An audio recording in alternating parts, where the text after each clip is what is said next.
네, 안녕하십니까. 사회과목의 김태형 선생님입니다. 반갑습니다. 다들 2학기 시작하고 나서 정신이 없죠? 시간표랑 시종표에 맞춰서 수업을 듣느라 굉장히 고생 많습니다. 그래도 한 1, 2주 정도 지나면은 안정화되지 않을까 싶은데 3학년은 그래도 좀 성실하게 들어주는 것 같아요, 수업을. 그래서 좀 고마운 마음도 좀 있습니다. 어쨌든 그래도 오늘 수업을 열심히 한번 해보도록 할 건데요. 오늘 배울 4단원의 2단원, 즉 시장 가격의 결정이라는 요 단원은요. 사실은 이제 별표를 100만 개 쳐도 무방합니다. 왜냐하면 이 단원이 굉장히 이제 위대한 아담 스미스라는 경제학자가 있는데요. 그 아담 스미스라는 학자인 보이지 않는 손이 등장한 단원입니다. 갑자기 무슨 소리냐? 왜 유식한 척이냐? 뭐 이럴 수 있을 텐데요. 쉽게 말해서 이 단어는 모든 경제학의 기본이 되는 단어입니다. 오늘 배울 수요와 공급의 원리 그리고 그래프가 경제학의 모든 그래프에 적용이 됩니다. 따라서 오늘 영상을 놓친다면 앞으로의 경제 수업도 이해하기가 좀 어려울 거예요. 따라서 이제 여러분들 고등학교 가기 전에 꼭 배워두어야 할 단원이라고 기억하면 좋을 것 같고요. 1학기 때 정치법단은 배웠었잖아요. 중요하다고. 이번 단원도 경제 단원에서 정말 중요한 그런 구구단 같은 단원입니다. 뭐 지금 서론이 너무 길었는데요. 각설하고 수업에 한번 들어가 보도록 하겠습니다. 네, 지난 시간에는 우리가 시장에 대해서 배웠습니다. 그렇죠? 근데 이제 시장에서 판매되는 물건도 굉장히 많아요. 교과서 70페이지 보니까 무슨 생과일 주스 뭐 이런 거 나와 있긴 있는데 뭐 시장에서 판매되는 것들 뭐 커피, 뭐 햄버거, 팬 이런 것들이 굉장히 많잖아요. 그렇죠? 근데 선생님이 한 가지 뭐 몇 가지 예를 한번 들어보도록 하겠습니다. 커피. 여러분들이 자주 마시는지는 모르겠어요. 카페를 잘 가는지는 잘 모르겠는데 이렇게 물어볼게요. 커피 한 잔의 가격은 여러분들이 생각할 때 대체로 얼마일까요? 대충 얼마다라는 생각이 들겠죠? 선생님이 생각했을 때 대략 한 4,000원에서 5,000원 사이다 이렇게 생각을 하고 있어요. 커피 가격은 그러다 치고 그럼 뭐 우리가 먹는 뭐 초코우유 이런 것들은 얼마일까요? 대략 한 1,000원 이렇게 생각하고 있겠죠? 그럼 여러분들이 좋아하는 떡볶이는 선생님이 생각했을 때 떡볶이 같은 경우에는 약 2,500원 정도 하지 않을까 이렇게 생각하고 있는데 사실 선생님은 떡볶이를 떠올리면은 이런 이미지가 떠오르는데 요즘 학생들 같은 경우에는 떡볶이 하면 이제 엽기 떡볶이 이런 걸 생각할까요? 그럼 이거는 가격이 좀 비싸잖아요, 그렇죠? 선생님은 약간 2,500원 정도 생각하고 있었는데 여러분들은 뭐 다른 가격을 생각하고 있는지 선생님 너무 아재인가요? 세대 차이가 발생한 건지 모르겠지만 어쨌든 간에 우리는 각 제품들, 물건들에 대한 평균적인 가격을 어느 정도는 예상할 수가 있습니다. 그렇죠? 시세라는 게 있잖아요. 그렇죠? 그런데 그 제품들마다 가격이 다 달라요. 그런데 도대체 가격은 어떻게 누구에 의해서 결정이 되는 걸까요? 오늘은 시장에서 그런 제품들의 가격이 결정되는 원리에 대해서 배워보고자 합니다. 그래서 70페이지는 내용들은 굳이 다룰 내용들은 없고 그냥 71페이지로 넘어가도록 하겠습니다. 일단 먼저 가격이 결정되는 여기 보면 이제 가격이 변하면 수요량과 공급량이 변한다. 뭐 이런 얘기가 나와 있는데 선생님이 이제 가격이 결정되는 원리에 대해서 이야기를 하기에 앞서서 중요한 용어들부터 좀 배워볼게요. 좀 기본적인 개념들을 좀 쌓아야지 얘기를 할 수가 있을 것 같아요.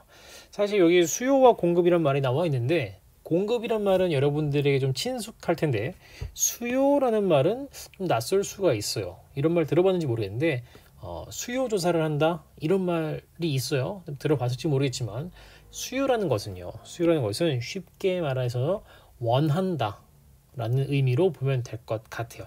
그랬을 때 정확한 의미를 한번 같이 줄치면서 볼게요. 수요는 검은 색깔로 구매력이 있는 수요자가 일정한 가격에 어떤 상품을 구매하고자 하는 욕구. 그러니까 선생님이 원한다라고 얘기했었죠. 그러니까 어떤 물건을 구매하고자 하는 욕구를 우리는 수요라고 하고요. 또한 공급은 판매 능력 있는 공급자가 일정한 가격의 어떤 상품을 판매하고자 하는 욕구를 말합니다. 즉 쉽게 말하면 이런 거예요. 수요라는 것은 소비자랑 관련이 있는 거고요. 공급이라는 것은 판매자랑 관련이 있다고 보면 되겠어요. 수요는 어떤 것을 사고자 하는 욕구라면은 공급이라는 것은 팔고자 하는 욕구라는 것이죠. 이거 영어로는 수요는 demand, 공급은 supply라 그래요. 그래서 이제 대체로 수요 곡선에서는 수요랑 관련해서는 D, 알파벳 D를 쓰고요. 공급 곡선에서는 S를 일반적으로 표시하게 됩니다. 뭐 앞으로 D란 알파벳 D와 S가 이제 수업 시간에 나오더라도 너무 당황하지 말고 경제학에서는 거의 이렇게 사용하기 때문에 그렇게 이해하면 될 것 같아요. 이제 그 다음으로는 수요 법칙과 수요 곡선 한번 배워보도록 하겠습니다. 같이 읽으면서 볼게요. 사람들이 상품을 구매하려고 할 때는 가장 먼저 고려하는 것이 바로 상품의 가격입니다. 그렇죠? 나와 있는데 왜 그러냐? 왜냐하면 우리의 용도는 제한적이니까. 조금 어려운 말로 자원이 희소하기 때문이겠죠. 그 다음에 한번 줄을 쳐볼게요. 그랬었을 때 이제 우리는 이제 수요자는 일정한 가격에서 상품을 얼마나 구매할지를 결정하는데 여기 한번 줄 쳐보겠습니다. 그 가격 수준에서 수요자가 구매하고자 하는 상품의 양을 우리는 수요량이라고 한다. 조금 정리해 볼게요. 사람들은 어떤 물건을 살 때 가격의 영향을 많이 받습니다. 그렇죠? 그랬는데 만약에 어떤 제품의 가격이 10,000원이라고 했었을 때 그것을 사고자 하는 양이 있겠죠? 그 양을 우리는 수요량이라고 한다는 것이죠. 가격이 10,000원일 때 사람들은 이만큼 사고 싶어 하더라. 그게 수요량입니다. 혹은 가격이 5,000원일 때는 사람들이 이만큼을 사고 싶어 하더라. 그건 역시도 수요량이라는 것이죠. 이렇게 얘기하면 조금 헷갈릴 수 있을 텐데 조금만 더 읽어볼게요. 일반적으로 사람들은 어떤 상품의 가격이 올라가면 그가 비싸지면은 살까 안 살까? 안 사겠죠. 즉 가격이 올라가게 되면은 사려고 하는 사람들은 줄어들겠죠. 또한 가격이 만약에 내려간다면은 살려고 하는 사람들은 늘어나겠죠. 이건 수요량이 증가한다 이렇게 보겠죠. 예를 들어서 아이스크림의 가격이 내려가게 되면은 평소보다 더 많은 양의 아이스크림 사람들이 사 먹으려 할 것이고 아이스크림의 수요량이 늘어날 것이다. 이렇게 얘기를 하겠네요. 굉장히 간단하네요, 그렇죠? 간단하겠네요. 그러니까 가격이 올라가게 되면은 수요량은 줄어들고 가격이 내려가게 되면은 수요량은 증가한다. 즉 이처럼 우리가 상품의 가격과 수요량이 음의 관계, 약간 반대되는 느낌이란 말이죠. 반비례라는 느낌이에요. 반비례 관계에 있는 것을 우리는 수요 법칙이라고 하고요. 이를 그래프로 나타낸 것이 바로 수요 곡선이다. 수요 곡선 어디 있냐면 지금 여기에 있습니다. 수요량, 수요 법칙까지는 우리가 설명했었어요. 지금 했습니다. 어떤 가격에서 사람들이 구매하고자 하는 양이 수요량이고요. 그 관계를 살펴봤더니 가격과 수요량은 반대로 움직이더라. 가격이 올라가니까 수요량은 줄어들고 가격이 떨어지니까 수요량은 늘어나더라. 약간 마이너스, 음의 관계 혹은 반비례 관계이더라. 이걸 우리는 수요 법칙이라고 얘기하는 거예요. 사실 말이 어렵게 되어 있지만 당연한 거잖아. 비싸면 안 사고 싸면 더 사고 이건 당연한 얘기죠. 이걸 그냥 우리는 어렵게 수요 법칙이라고 얘기하고 있는 거예요. 여기까지는 괜찮겠죠? 그러면은 중요한 것은 이제 수요 곡선을 이해할 줄 알아야 돼요. 경제는요. 그래프 없이는 수업이 진행되지 않습니다. 그래서 이 그래프로 설명할 줄 알아야 되는데 한번 같이 보도록 하겠습니다. 일단은 수학 시간에도 좀 배웠겠지만 이 그래프에 대해 읽는 방법을 좀 설명해 보도록 할게요. 일단은 세로축, 이렇게 세로축은 가격이라고 되어 있고요. 가로축은 수요량이라고 되어 있습니다. 근데 우리 경제에서는요. 세로축, 즉 가격이 제일 중요합니다. 가격이 항상 기준이 된다고 보면 되겠어요. 그랬었을 때 이거 어떻게 읽는 것이냐 한번 선생님이 점을 찍어보도록 할게요. 이렇게 크게 한번 점 찍어볼게요. 그러면은 요 점은 뭘 의미하느냐? 우리가 다 조사를 해봤어. 그랬더니 이 점은요 뭘 의미하냐면은 만약에 어떤 제품의 가격이 이만큼이에요. 이만큼이 되겠죠. 이만큼일 때 이것을 사람들이 사고자 하는 양은 이만큼이라는 거예요. 무슨 말인지 알겠습니까? 가격이 이만큼일 때 살려고 하는 사람들은 이만큼이라는 얘기죠. 이만큼. 이렇게 표현할 것 같아요. 가격이 이만큼일 때 사고자 하는 양은 요만큼이다 라고 보면 되겠고요. 또 다른 점을 한번 찍어 볼게요. 이런 점도 있대요. 가격이 좀 내려갔어. 가격이 여기에서 이 정도로 내려갔다 쳤을 때 가격이 이만큼일 때 이걸 사고자 하는 양은 요만큼이다. 이런 걸 의미한다는 거죠. 이 점들은 각각. 그럼 좀 더 가격이 더 내려갔어. 가격이 지금 이만큼에서 요만큼에서 지금 좀 이쁘게 해볼게요. 가격이 이만큼에서 가격이 지금 요만큼으로 내려갔다 칩시다. 그러니까 가격이 지금 이만큼 내려간 거겠죠. 가격이 이만큼 내려갔어요. 내려갔는데 그때 수요량은 이만큼 늘어난 건데 어쨌든 간 요 점은 뭘 의미하냐면요. 가격이 이만큼에 해당할 때 이걸 사고자 하는 양이 수요량이 이만큼이나 되더라. 다 조사해 보니까 이만큼 정도를 사람들이 사고자 하더라. 그걸 하나의 점으로 표시한 거예요. 그런데 우리가 수학 시간에 배웠던 것처럼 가격을 굉장히 잘게 쪼갤 수가 있겠죠. 우리가 나라에 쓰는 것처럼 100원 단위로 쪼개는 게 아니라 100원 단위, 뭐 10원 단위, 1원 단위, 뭐 0.1원 단위, 뭐 0.001원 단위로 다 쪼갠다면은 이 가격이 무수히 많이 칠 거예요. 그렇죠? 그럼 그 가격마다 사람들이 사고자 하는 수요량들이 있겠죠. 그러면 거기에 무수히 많은 점들이 찍힐 겁니다. 이렇게. 그렇죠? 그랬었을 때 이 점들을 다 이은 것이 바로 수요 곡선이 된다는 거죠. 여기까지 이해될까요? 수학 시간에 좀 배워서 어느 정도 이해가 될 것 같긴 한데 이 그래프를 읽는 방법은 그렇다는 뜻이에요. 이 점은 가격이 이만큼일 때 수요량이 이만큼이 더라라는 걸 의미하는 거고요. 핵심적인 것은 가격과 수요량은 음의 관계, 반비례 관계가 있다. 그래서 그래프가 이렇게 아래로 내려가고 있다라고 보면 되겠습니다. 그래서 수요 곡선에 대한 이야기는 이 정도 하면 되지 않을까 싶어요. 그러면은 반대의 상황인 공급의 내용을 한번 넘어가도록 하겠습니다. 그 아래 바로 아래 공급 법칙과 공급 곡선 볼게요. 상품을 구매하는 사람들과 마찬가지로 상품을 판매하는 사람들도 상품의 가격에 영향받겠죠. 그렇죠. 내가 열심히 만들어서 열심히 노력해서 만든 제품을 비싸게 팔고 싶을 것 아닙니까? 그렇죠. 그래서 공급자는 일정한 가격에서 상품 얼마나 판매할지를 결정할 겁니다. 가격 영향 받을 거예요. 그랬었을 때 또 줄을 쳐보도록 할게요. 그 가격 수준에서 공급자가 판매하고자 하는 상품의 양을 공급량이라고 한다. 수요량이랑 거의 비슷한 내용이죠. 말만 좀 바꾼 거예요.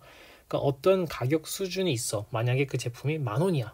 그랬었을 때 이걸 판매하고자 하는 양이 10,000개라면은 그게 바로 공급량이 된다는 것이죠. 그래서 줄을 그 다음 내용 볼게요.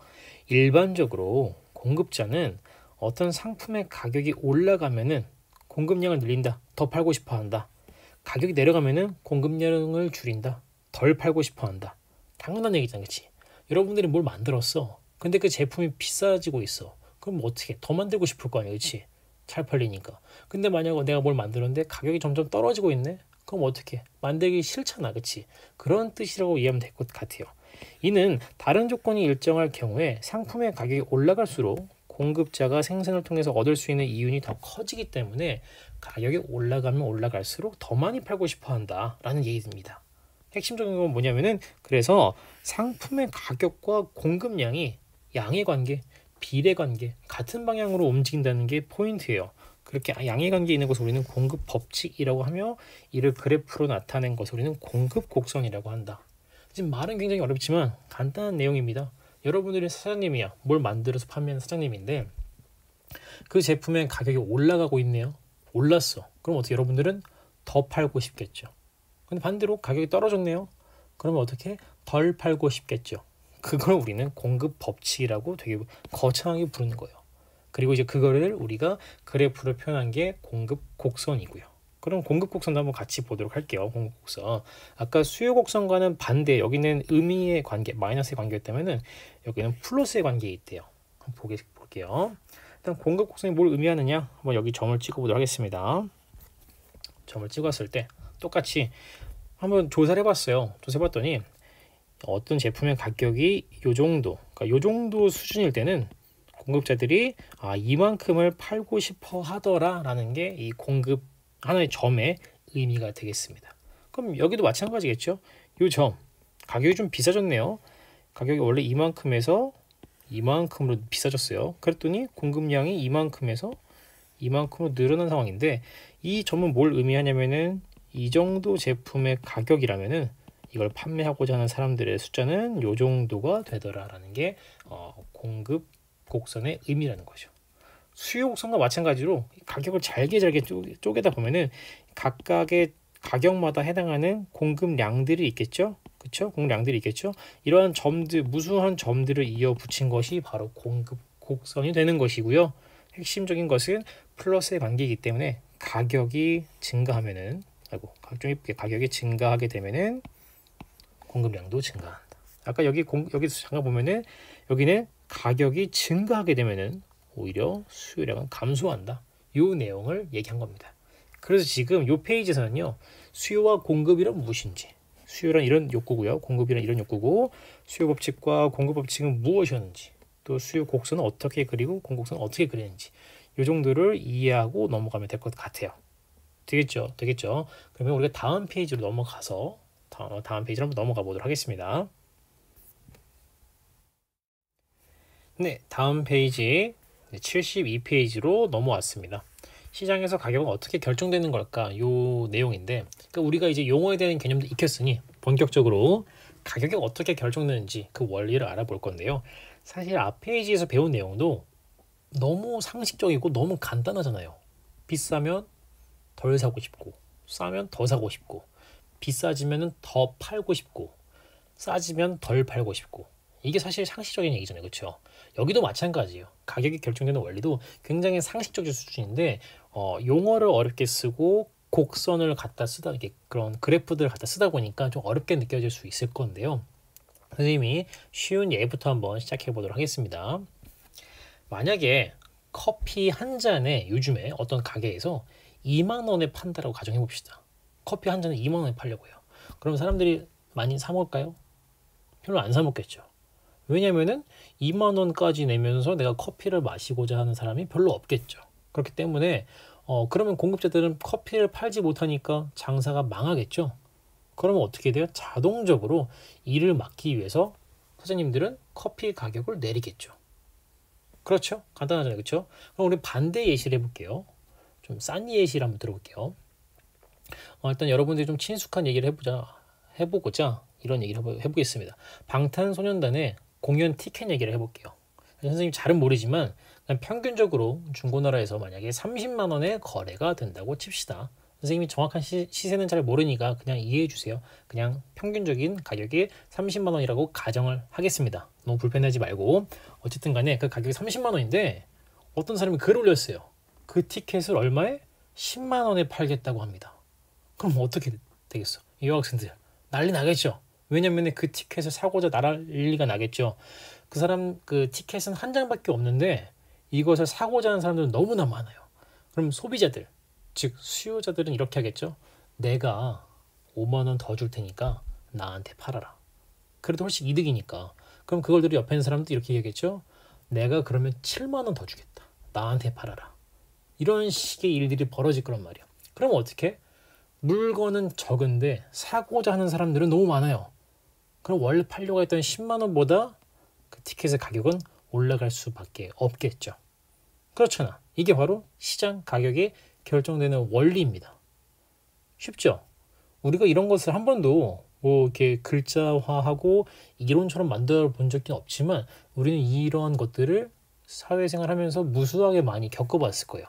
근데 이제 이런 것들을 우리가 좀 이론적으로 용어를 써가면서 배워보자. 뭐 이런 얘기를 좀 해보고자 하는 거예요. 그래서 이 교과서 맨 아래에 있는 요 그래프를 같이 보면서 얘기를 해보도록 하겠습니다. 이제 어떻게 이 시장이 균형을 이루는가 그걸 볼 건데요. 이 그래프 상에서 가격이 지금 여기 보면은 수요 곡선과 공급 곡선을 이제 같은 그래프상에 표시해놨어요. 세로축은 가격이고요. 오른쪽에 가로축은 수량이라고 되어 있기 때문에 여기는 수요 곡선, 여기는 공급 곡선이 이렇게 나타나 있는 겁니다.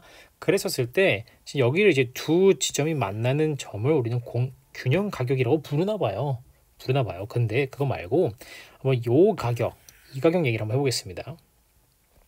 그러니까 이 가격보다 지금 이 점에서의 가격보다 요 가격은 좀 더 높은 가격이 되겠죠. 그럼 가격이 높아요. 그럼 어떻게 되겠습니까? 가격이 높다는 것은 공급자의 입장에서는 당연히 비싼 가격에 팔아서 이윤을 많이 남기고 싶은 지점이 되겠죠. 하지만 소비자의 입장에서는 내가 생각해서 너무 비싸다고 보여지는 입장이란 말이죠. 그랬을 때 여기 만약에 이 가격을 우리가 30이라고 가정을 했었을 때 이때 수요량을 선생님이 그냥 이렇게 해볼게요. 예를 들어서 이때 수요량을 우리가 10이라고 하고요. 이때의 공급량을 우리가 30이라고 한번 가정을 해보겠습니다. 즉 가격이 30원일 때 이것을 사고자 하는 사람들의 숫자는 10명인데 10개 이것을 사고자 하는 개수는 10개인데 이것을 팔고자 하는 사람 그 개수는 30개란 말이죠. 그럼 어떻게 돼? 팔고자 하는 물건이 더 많아진다는 말이죠. 이 상황이 오른쪽에 나타나 있습니다. 봅시다. 수요량보다 공급량이 더 많다라고 하네요. 수요량보다 공급량이 더 많다. 그럼 뭐야? 즉 공급이 수요보다 더 많은 상황, 즉 공급이 수요를 이긴 초과한 상황이 되겠죠. 그래서 이걸 우리는 뭐라고 부르냐면은 이때를 우리는 초과 공급이라고 부르는 거예요. 공급이 초과했다. 뭐를? 수요를. 그럼 이제 어떤 일이 벌어지느냐? 앞서 말씀했던 것처럼 얘기했던 것처럼 팔려고 하는 사람들이 더 이제 마음이 급해진 거예요. 그래서 가격을 낮춰서라도 팔아야겠어. 여기 수요자는 되게 비싸다고 생각하고 있거든요. 그래서 가격을 낮춰서라도 팔아야겠다는 마음이 들겠죠. 그럼 자동적으로 가격이 떨어지게 되어 있습니다. 여기까지 알겠습니까? 그럼 반대로 가격이 너무 낮은 경우를 한번 생각을 해볼게요. 이 부분의 가격을 우리는 10이라고 선생님이 한번 가정을 해볼게요. 10이라고 가정했었을 때 요만큼 이때 이제 팔려고 하는 개수는 5개밖에 없어요. 근데 이때 너무 싸잖아. 지금 가격이 10밖에 안 되니까 너무 싸잖아. 그랬을 때 살려고 하는 사람들의 개수는 뭐 40이라고 한번 가정을 해보겠습니다. 그러면 이제 이럴 때는 어떤 일이 벌어지느냐? 팔려고 하는 사람은 너무 적어. 근데 사고자 하는 사람들은 팔려고 하는 사람들은 이만큼인데 사고자 하는 사람들은 이만큼이나 많아요. 즉 뭐야? 수요량이 공급량을 초과한 상태죠. 그걸 우리는 뭐라 부르냐면은 마찬가지로 초과 수요라고 부르는 겁니다. 여기까지 괜찮을까요? 그러면 또 결국 어떤 일이 벌어지느냐? 또 이런 내용이 나와집니다. 공급자가 이제 갑이에요. 싸게 파니까. 그랬더니 수요자들이 저에게 파세요. 저도 하고 싶어요. 저는 돈을 더 낼 생각도 있어요. 이런 식의 문제가 이런 일이 벌어지겠죠. 그러면 또 어떻게 돼? 자연스럽게 가격은 올라가게 되어 있죠. 근데 여기서 보면은 가격은 떨어지고요. 가격은 상승하는데 그럼 도대체 어디까지 가격이 움직이느냐라고 한다면은 수요량과 공급량이 같아지는 지점까지 그렇게 움직인다라고 보면 되겠어요. 다시 여기 초과 공급선에서는 공급이 많아졌어요. 그러다 보니까 이제 공급자들의 마음이 급해서 가격이 점점 떨어진단 말이죠. 가격이 점점 얼마큼 떨어지냐면 이렇게 떨어질 거예요. 어디까지? 이 지점, 이 두 그래프가 만나는 이 지점까지 가격이 떨어질 거고요. 이렇게 떨어지겠죠. 반대로 초과 수요, 살려고 하는 사람 너무 많아요. 그럼 어떻게? 돈을 더 내서라도 사고 싶어지니까 가격은 올라갈 건데 어디까지 가격이 올라가냐면은 이만큼까지 가격이 올라간다. 균형 가격까지 가격이 올라간다라고 보면 되겠죠. 여기까지 이해될까요? 그러니까 내용은 되게 쉽잖아요, 그렇죠? 근데 이걸 우리가 그래프로 표현하고 어려운 용어를 쓰다 보니까 조금 어렵게 느껴지는 게 아닌가 싶어요. 그러면 우리가 이제 교과서 내용으로 올라가서 한번 줄을 치면서 살펴보도록 하겠습니다. 메뉴에 이제 줄을 쳐보도록 하겠습니다. 중요하니까 시장에서 수요량과 공급량이 일치할 때, 즉 수요 곡선과 공급 곡선이 만나는 지점에서 시장은 균형을 이룬다. 이 지점이겠죠. 요 곡선과 요 곡선이 만나는 요 지점이 바로 시장의 균형이라고 부르는 거야. 이때 가격을 우리는 뭐라 부르냐면 균형 가격 또는 시장 가격이라고 부르고요. 시장 가격. 이때 거래량을 우리는 균형 거래량이라고 부른다는 거죠. 그러면은 여기서 왜 균형이 중요하느냐? 왜 중요하냐면요. 시장에서 수요자와 공급자들의 불만이 가장 적은 최적의 상황이기 때문에 이 균형이 중요한 거예요. 이때 여기 균형 거래량이 무엇을 의미하냐면요. 사고자 했던 모든 수요자들은 자신이 원하는 만큼 다 살 수가 있어요. 왜냐하면은 팔고자 하는 숫자의 양이 똑같거든요. 자기가 사고 싶었던 양과. 또 반대로 동시에 팔고자 했던 모든 공급자들은요. 자신이 원하는 만큼 다 팔 수가 있어요. 왜냐하면 딱 그만큼 내가 이만큼을 팔고 싶어 했는데 마침 수요자들도 이만큼 사고 싶어 했던 거지. 그래서 딱 맞아 떨어지는 게 바로 이 균형 거래량이에요. 따라서 사회적인 효율, 만족감 이런 것들이 가장 높아지는 시기가 언제냐면 바로 이 가격이 균형 가격일 때 이런 일이 벌어진다는 겁니다. 초과 수요, 아까 우리가 아래에서 배웠던 초과 수요나 초과 공급이 발생하는 경우라면은 누군가는 불만을 갖게 돼요. 왜냐면은 내가 사고 싶은 것을 사지 못했거나 혹은 내가 팔고 싶은 만큼 팔지 못했기 때문이죠. 왜냐? 팔고자 하는 양과 사고자 하는 양이 일치하지 않았기 때문에. 그러면 이제 그 사회의 균형이 무너진 거잖아요. 그렇죠? 그래서 이 균형이 사회적으로 이 균형점이 사회적으로 가장 높은 만족감을 제공하기 때문에 중요한 겁니다. 무슨 말인지 알겠죠? 그래서 이 균형점이, 이 균형이라는 것이 굉장히 중요한 거예요. 이 시장 균형이라는 것이 굉장히 중요한 건데, 놀라운 거는요, 아무도 이 가격에, 그러니까 요 가격에 팔라고 혹은 사라고 시키지 않았다는 점이에요. 그냥 자연스럽게 사고자 하는 수요자와 팔고자 하는 공급자의 욕망에 의해서 그냥 시장의 가격이 균형 가격으로 움직이게 되어 있는 거예요. 마치 누군가가 보이지 않는 손을 통해서 건드리는 것처럼 자연스럽게 균형에 도달한다는 것이죠. 이게 바로 아담 스미스가 비유로 들었던 보이지 않는 손이에요. 마치 누가 손을 댄 것처럼 균형이 자동적으로 맞춰진다는 거예요. 근데 보이진 않는다. 왜냐? 시킨 사람은 없으니까. 그래서 선생님 맨 처음에 수업 시간에 얘기했던 보이지 않는 손이 이런 내용입니다. 이제 중요한 내용은 다 다뤘어요. 아래 줄만 치면은 거의 수업 끝인데요. 한번 줄 쳐보도록 하겠습니다. 초과 수요부터 볼게요. 어떤 상품의 수요량이 공급량보다 많아 초과 수요가 발생하는 경우, 조금 보기 쉽게 이렇게 해볼게요. 초과 수요라는 것은 수요량이 공급량보다 많은 상황을 우리가 이제 초과 수요라고 하겠죠. 이런 경우에는 시장에서 상품이 부족하겠잖아, 그치? 그러다 보면은 수요자들은 돈을 더 내고서라도 상품을 사고자 할 것이라는 것이죠. 그럼 뭐야? 수요자들 간의 경쟁으로 상품의 가격이 다시 오른다는 것이죠. 그럼 어떻게? 수요량은 줄어들고 공급량은 늘어나서 초과 수요가 감소할 것이다라는 얘기예요. 여기까지 될까요? 그래서 요거는 이렇게 표시하면 되겠어요. 그럼 반면 공급 얘기 한번 해보겠습니다. 어떤 상품의 공급량이 수요량보다 많아서 초과 공급이 발생하는 경우, 마찬가지로 여기는 공급량이 수요량보다 많은 경우래요. 그런 경우에는 시장에서 상품이 남아 돌아서 공급자들은 가격을 낮춰서라도 상품을 팔고자 하겠죠. 이러한 공급자들의 경쟁으로 상품의 가격은 내려갈 것이고, 그러면은 수요량은 늘고 공급량은 줄어들어서 초과 공급이 감소한다. 이렇게 정리를 할 수가 있겠죠. 이처럼 시장에서 어떤 상품의 수요와 공급량이 일치하지 않으면 가격이 오르거나 내립니다. 이와 같은 과정을 반복하다 보면은 시장은 수요량과 공급량이 일치하여서 더는 상품의 가격이 오르거나 내리지 않는 균형 상태에 도달하게 된다는 것이죠. 여기까지 될까요? 사실 이 정도만 하고 이제 끝을 내도 되는데, 혹시 이런 걸 좋아하는 친구들이 있을까 봐 선생님이 그냥 마지막으로 필기만 하고 오늘 마무리하도록 하겠습니다. 요 지금 내용들을 선생님이 뭔가 좀 보기 좋게 아니면 요 내용들을 좀 보기 좋게 한번 글로 정리 한번 해보면서 마무리하겠습니다. 첫 번째, 초과